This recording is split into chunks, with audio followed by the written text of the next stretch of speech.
आज जो हम टॉपिक पढ़ने वाले हैं उसका नाम है entropy change in entropy change of entropy change in reversible and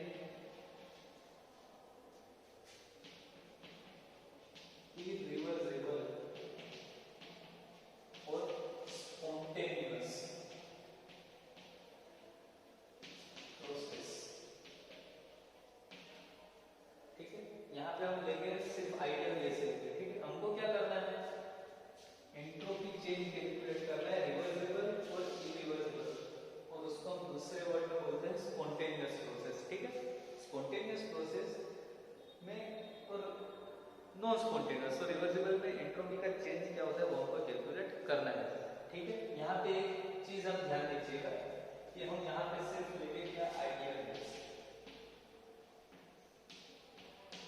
ये जो entropy change in ideal case, entropy change in reversible and irreversible processes of ideal case, entropy change in mixing, entropy change in physical transformation, इसमें से हर बार exam में question पूछे जाते हैं। ठीक है, तो ये आप बड़ी ध्यान से कीजिएगा, इतना मुश्किल भी नहीं है, आसान है, सिर्फ आपका बेसिक और कॉन्सेप्ट क्लियर होना चाहिए। ठीक है, अभी एक चीज मैं आपको बताता हूँ कि क्वेश्चन कैसे पूछा जाता है। तो क्वेश्चन कई बार ऐसे पूछा जाता है कि शो दैट, कुछ ऐसे आपको एग्जाम में दे दिया जाएगा, ना ही कोई फॉर्मूला के जैसे कितना लिखेगा कि show that entropy of the system remains constant in system and surroundings। ठीक है, हम दोनों का ले लेते हैं, and surroundings remains constant in reversible process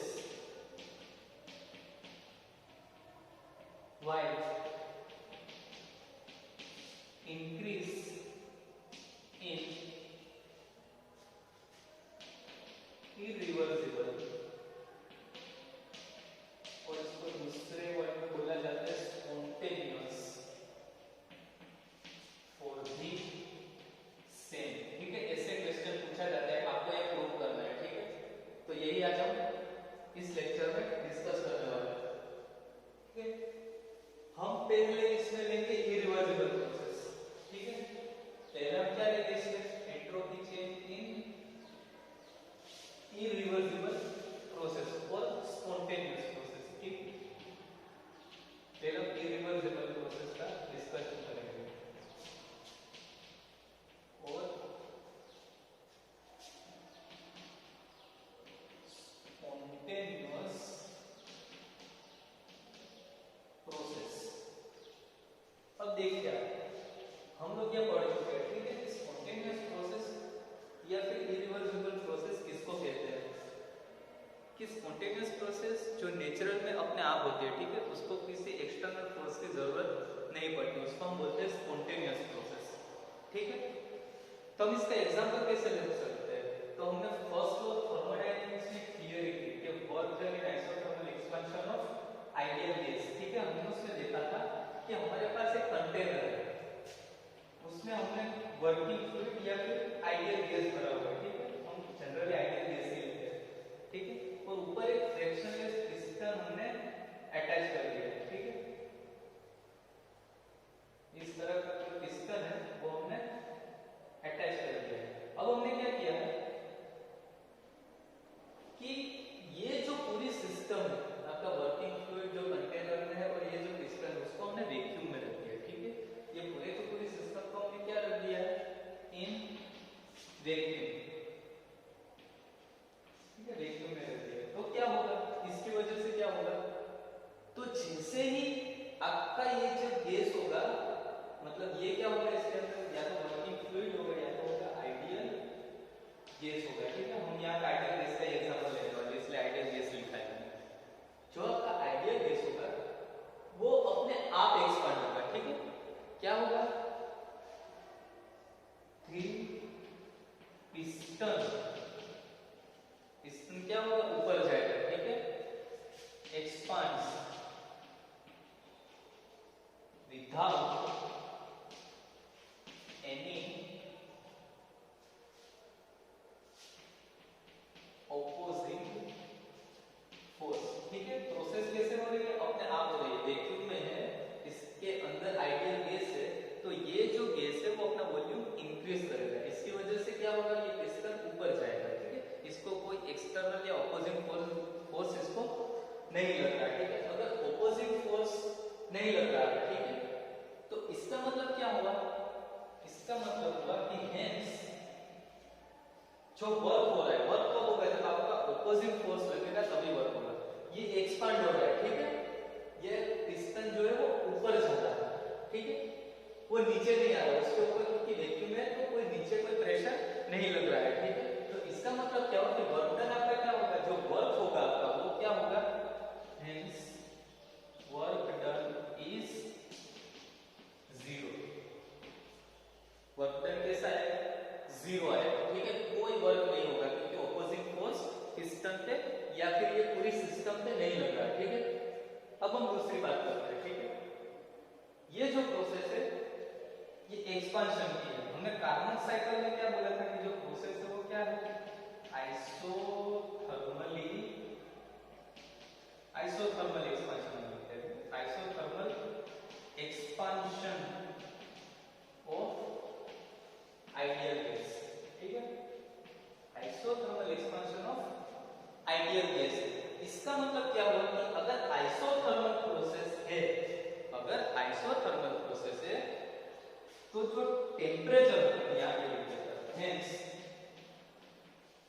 temperature also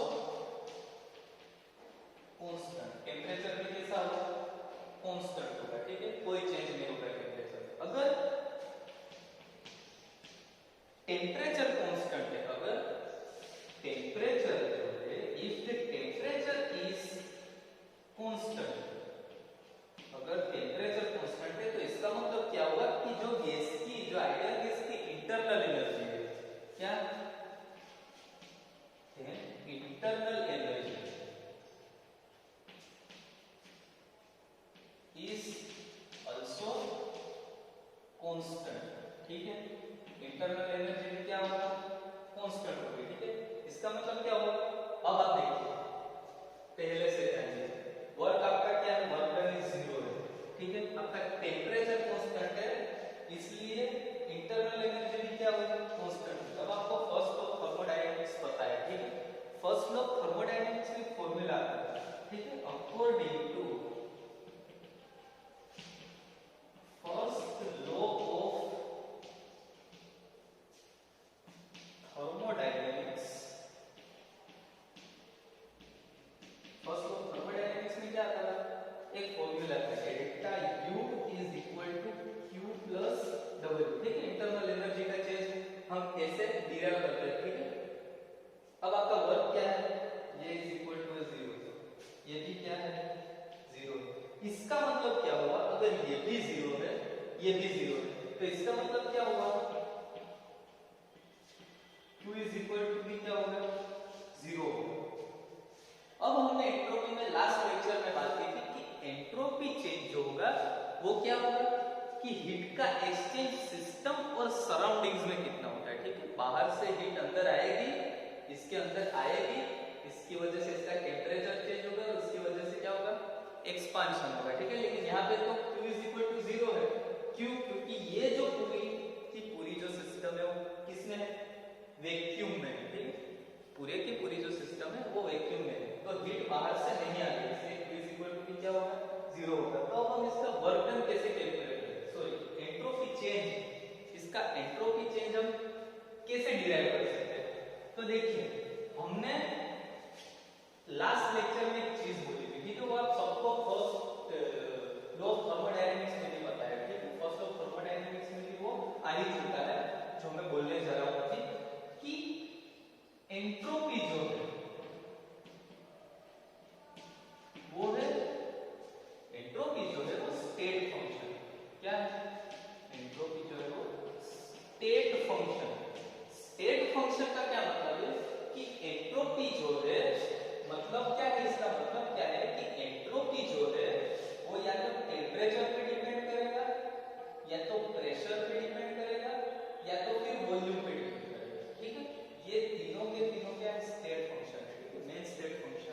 आप ऐसा भी बोल सकते हैं।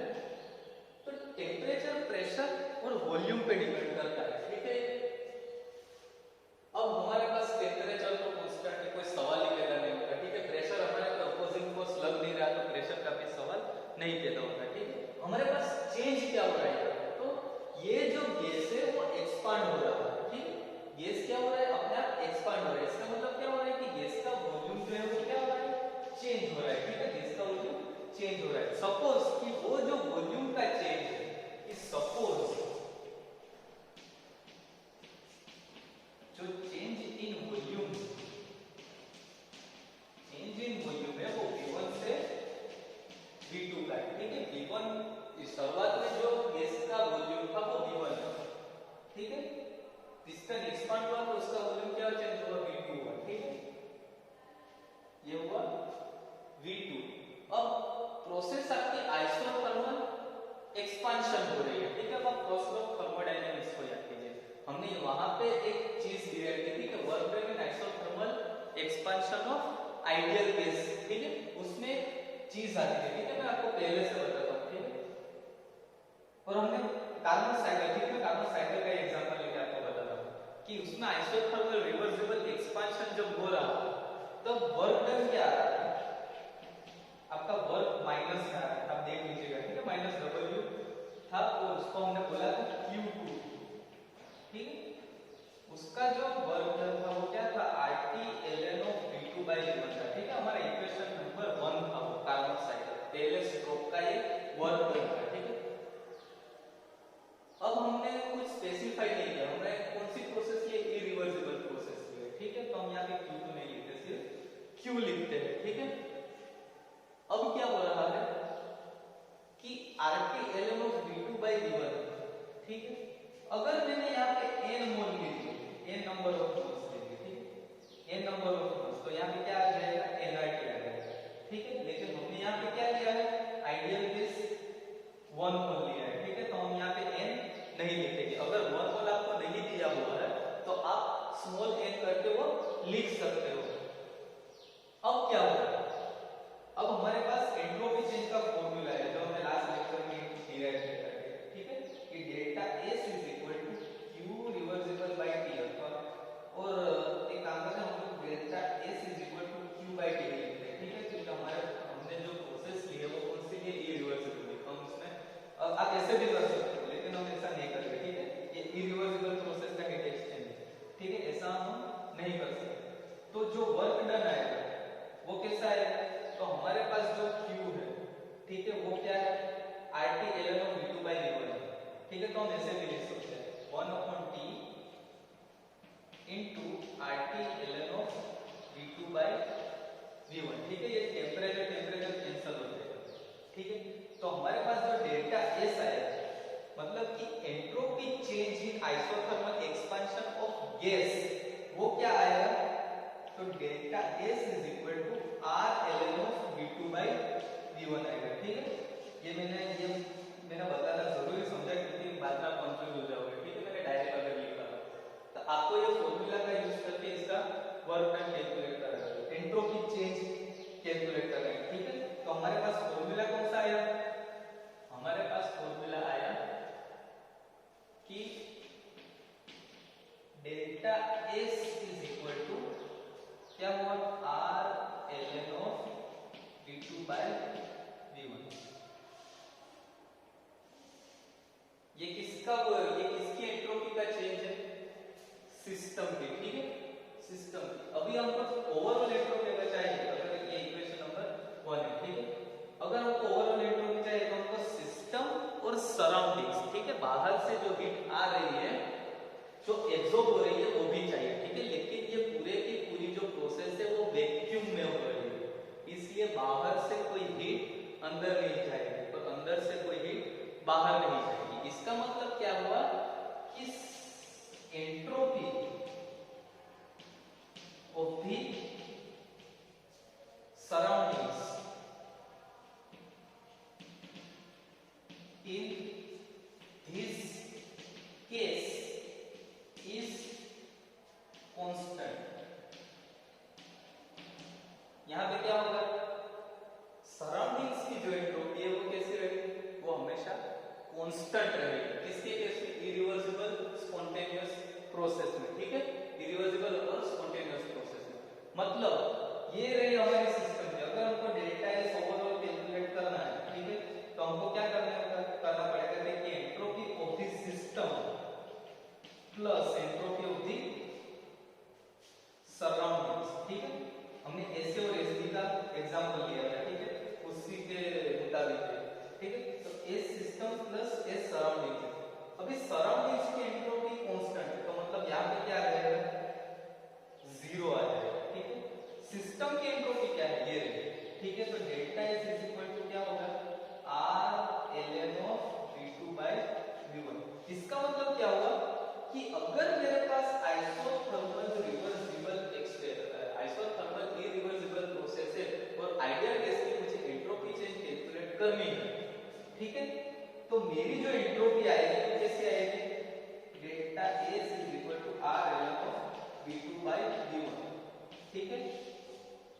कितना चेंज होगा? ठीक है, ये क्या है? एंट्रोपी चेंज इन इरिवर्सिबल प्रोसेस और स्पॉन्टेनियस प्रोसेस। देखिए, जीरो नहीं है, जीरो किसका है?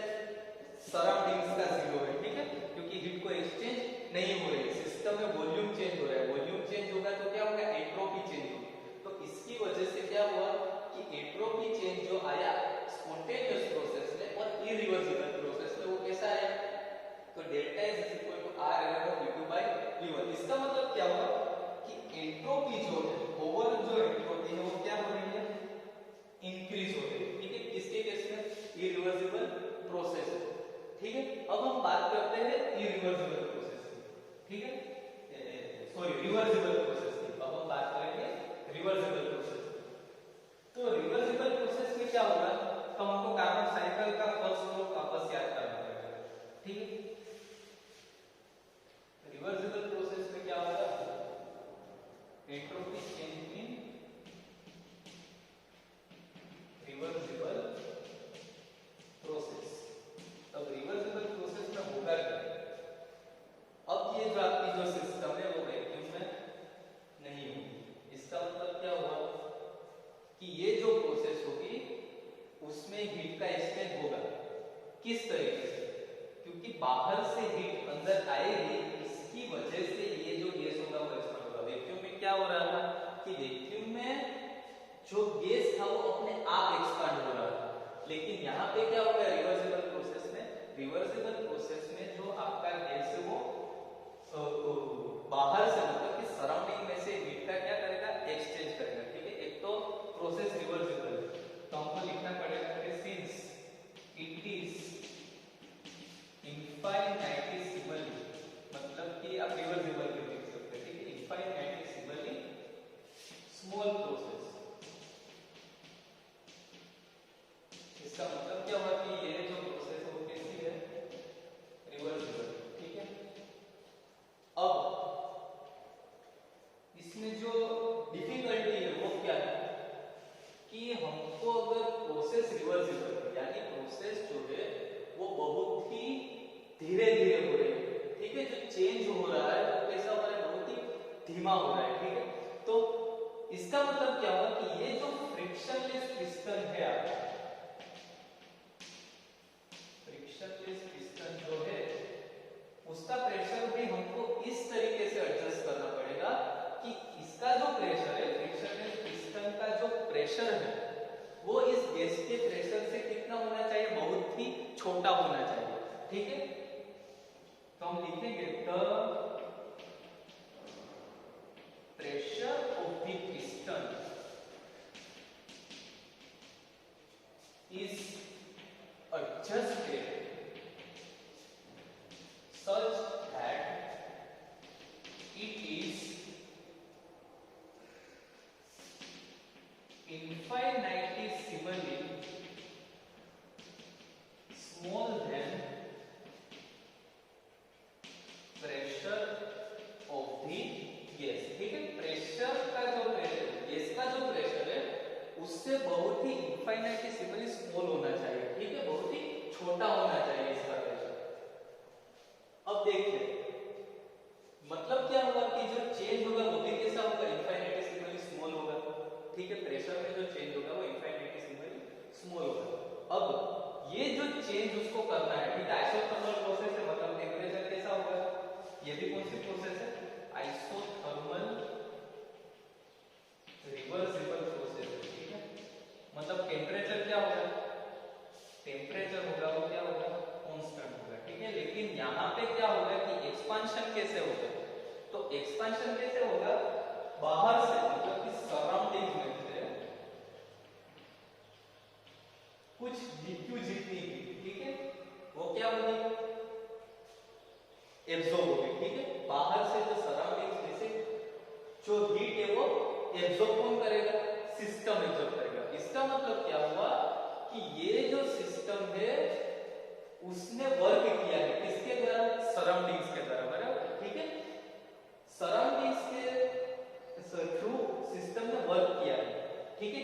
किसके जितना वर्क किया, तो हमने आइसोथर्मल रिवर्सिबल एक्सपांशन में देखा था कि जो वर्क था वो किसके जितना था, -P × डेल्टा V के जितना था, ठीक है।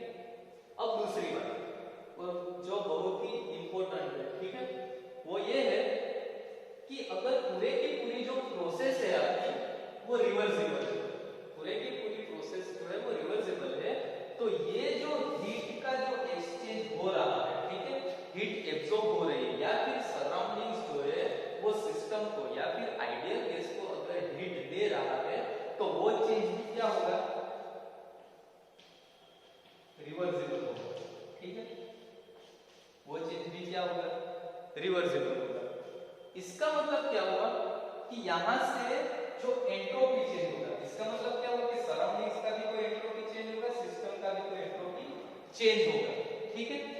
यहां से क्या हो रहा है, सराउंडिंग्स में से हीट क्या हो रही है, लूज हो रही है, ठीक है, मतलब सराउंडिंग्स में से हीट का लॉस हो रहा है, ठीक है, वो अंदर जा रही है, इसलिए बाहर या सिस्टम के बाहर जो सराउंडिंग्स की हीट है वो क्या होगी, कम होगी, यानी कि हीट रिलीज होगी। वो चेंज जो होगा इसके वजह से जो डेल्टा एस आएगा, सिर्फ हम एस लिखते हैं, ठीक है, एस ऑफ दी जो सराउंडिंग्स होगा, एस ऑफ दिस सराउंडिंग्स होगा, entropy change in this surroundings, वो क्या होगा, Q रिवर्सिबल बाय T जितना होगा, ठीक है, क्योंकि एंट्रोपी चेंज का फॉर्मूला हमको पता है, ठीक है, delta S is equal to Q reversible by T, ठीक है। अब यहाँ पे क्या हो रहा है, लॉस हो रहा है, ठीक है, हीट का लॉस हो रहा है, मतलब यहाँ पे साइन किसकी होगी, -Q, ठीक है। अब आप यहाँ की बात करते हैं, अगर Q रिवर्सिबल बाय T के जितना सराउंडिंग्स में लॉस हो रहा है, ठीक है, हीट का मतलब एंट्रोपी चेंज हो रहा है, तो इसका मतलब क्या हुआ कि सिस्टम के अंदर, मतलब कि एंट्रोपी ऑफ द सिस्टम जो होगी, सिस्टम के अंदर जो हीट का जो चेंज होगा वो क्या होगा, Q रिवर्सिबल बाय T, क्योंकि इसके यहां से जितना जाएगा एंट्रोपी चेंज, यहां से जितना जाएगा उतना उनके जितना ही अंदर इंक्रीज होगा, ठीक है, यहां से जितना लॉस होगा उतना ही यहां से गेन करेगा, ठीक है। अगर हमको इसका डिफरेंस चाहिए तो क्या करेंगे, हम delta S is equal to delta S of the system plus delta S of the surroundings, ठीक है, delta S of the system plus delta S of the surroundings. Delta S of the system क्या है, entropy of the system क्या है, Q reversible by T है, ठीक है। Surroundings का क्या है, माइनस प्लस माइनस माइनस हो जाएगा, तो क्या हो जाएगा, -Q रिवर्सिबल बाय T होगा, ठीक है। ये दोनों क्या हो जाएगा, कैंसिल आउट हो जाएगा, तो डेल्टा S होगा वो क्या होगा, 0 होगा, ठीक है। ये हमने कांसेप्ट ऑफ एंट्रोपी में भी पढ़ा कि जो रिवर्सिबल प्रोसेस होगी उसमें जो आप सीरीज ऑफ कार्नोट साइकिल्स लेते हैं, उस हर एक का अगर आप एंट्रोपी चेंज कैलकुलेट करेंगे और उसका आप समेशन करोगे तो उसका जो आंसर आएगा वो कौन सा आएगा, 0 आएगा, ठीक है। इसका मतलब क्या हुआ, अब हम इसको काफी अच्छे से लिख देते हैं, ठीक है, दोनों को, entropy change in irreversible process and irreversible process. इससे कंक्लूजन क्या निकला वो हमको देखना है, ठीक है। इससे कंक्लूजन क्या निकला कि पहले हम लिख देते हैं कि एंट्रोपी चेंज इन इरिवर्सिबल प्रोसेस, वो स्पॉन्टेनियस प्रोसेस, वो क्या है,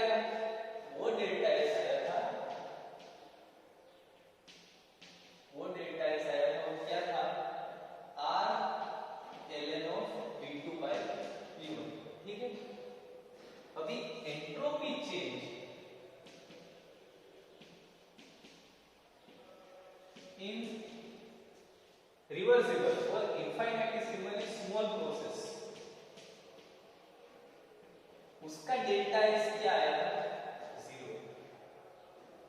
ठीक है, अब हम इस दोनों को कंबाइन फॉर्म में लिखते हैं। इसका मतलब क्या होगा, पहले वो देखते हैं कि अगर हमको डेल्टा एस इरिवर्सिबल कैलकुलेट करना है, ठीक है, एंट्रोपी चेंज इन इरिवर्सिबल कैलकुलेट करना है, तो क्या आएगा कि delta S of the system plus delta S of the surroundings, वो क्या आएगा, 0 से ज्यादा है।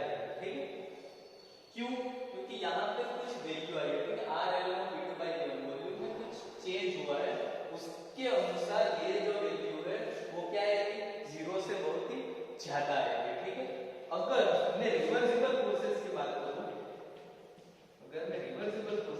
करूं, तो क्या आएगा, delta S of the system plus delta S of the surroundings is equal to 0 आएगा।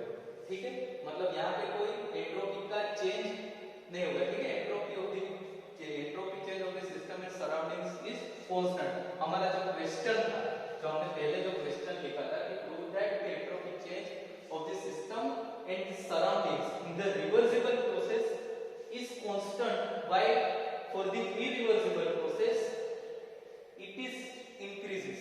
ठीक है, यहाँ पे देखिए 0 से इंक्रीज हो रहा है और यहाँ पे क्या हो रहा है, कांस्टेंट हो रहा है। ठीक है, अब इसको हम और कंबाइन फॉर्म में लिखेंगे। So delta S is equal to S of the system, आप एस भी लिख सकते हो यहाँ पे। ठीक है, मैं यहाँ पे एस ही कर देता हूँ तो अच्छा है। S of the system plus S of the surroundings is greater then और इक्वल टू 0। इसका मतलब क्या है, ठीक है, ये दोनों का आ गया। ठीक है, रिवर्सिबल और इरिवर्सिबल प्रोसेस। इसका मतलब क्या हुआ कि जो ग्रेटर देन की साइन है वो क्या इंडिकेट कर रहा है, इरिवर्सिबल प्रोसेस। ये क्या इंडिकेट कर रहा है, इरिवर्सिबल प्रोसेस का एंट्रोपी इंडिकेट कर रहा है। ये इक्वल्स टू किसका इंडिकेट कर रहा है, एंट्रोपी चेंज, रिवर्सिबल प्रोसेस का।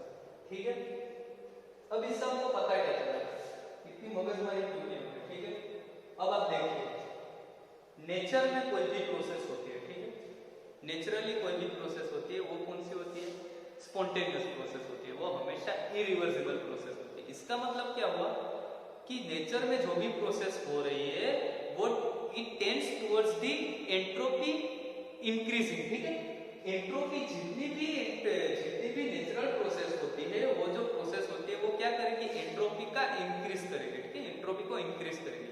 अगर हमको इसको दूसरे फॉर्म में लिखना हो, ठीक है, अगर हमें इसको दूसरे फॉर्म में, अगर स्टेटमेंट के फॉर्म में लिखना हो तो क्या लिखेंगे हम लोग कि ऑल नेचुरल प्रोसेसेस आर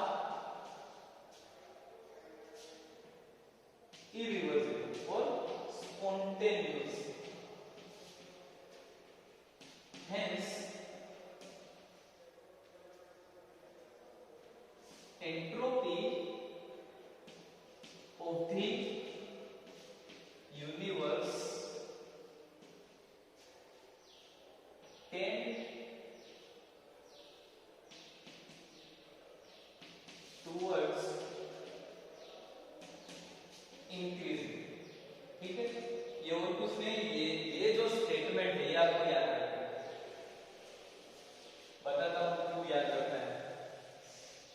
ठीक है, टेंड टुवर्ड्स इंक्रीजिंग मतलब क्या है, एंट्रोपी का इंक्रीज होगा और ये और कुछ नहीं है, मतलब ये सेकंड लॉ ऑफ थर्मोडायनेमिक्स है। ठीक है, कि entropy of the universe always increasing. ठीक है, सेकंड लॉ ऑफ थर्मोडायनेमिक्स, ये आपको याद रखना ही है। ठीक है, स्टेटमेंट्स ऑफ थर्मोडायनेमिक्स जो है इसमें ये पूछा जा सकता है। ठीक है, अब क्या होगा, इसका मतलब क्या होगा कि अगर कोई हमारे पास आइसोलेटेड सिस्टम होगी तो आइसोलेटेड सिस्टम में जो टोटल एनर्जी होगा उसका क्या होगा, डिग्रेडेशन होगा। ठीक है, एक साइंटिस्ट था जर्मन फिजिसिस्ट, ठीक है, एक जर्मन फिजिसिस्ट था, उसका नाम था रुडोल्फ। उसने इस दोनों को कंबाइन करके एनर्जी का कॉन्सेप्ट और एंट्रोपी का कॉन्सेप्ट कंबाइन करके एक स्टेटमेंट लिखा, वो भी आपको याद रखना है, ठीक है। इसमें पूरे का पूरा जो ये एंट्रोपी चेंज है वो आ जाएगा, ठीक है, कि total energy of the universe remains constant,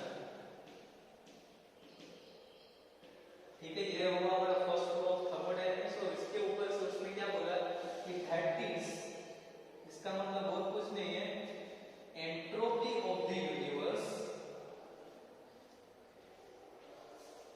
entropy of the universe tend towards maximum, ठीक है। ये स्टेटमेंट आपको याद रखना है, ये पूछा जा सकता है, ठीक है।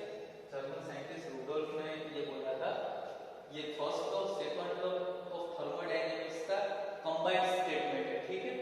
अब इससे और कौन सी चीज पता चल सकती है, तो हमको थर्मोडायनेमिक्स की जो मेन एप्लीकेशन है कि प्रोसेस फिजिबल है या नहीं, ठीक है, वो इसके द्वारा हमको पता चल सकता है, ठीक है। अगर delta S is equal to 0 आ रहा है तो क्या होगा, delta S is greater than 0 आ रहा है तो क्या होगा। तो अब हम ये पता कर सकते हैं एटलीस्ट कि अगर एंट्रोपी चेंज की वैल्यू 0 है तो वो प्रोसेस हमेशा रिवर्सिबल होगी।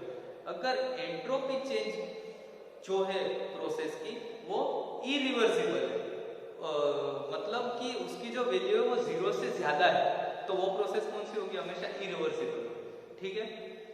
आज के लेक्चर के लिए बस इतना ही, मिलते हैं अगले लेक्चर में।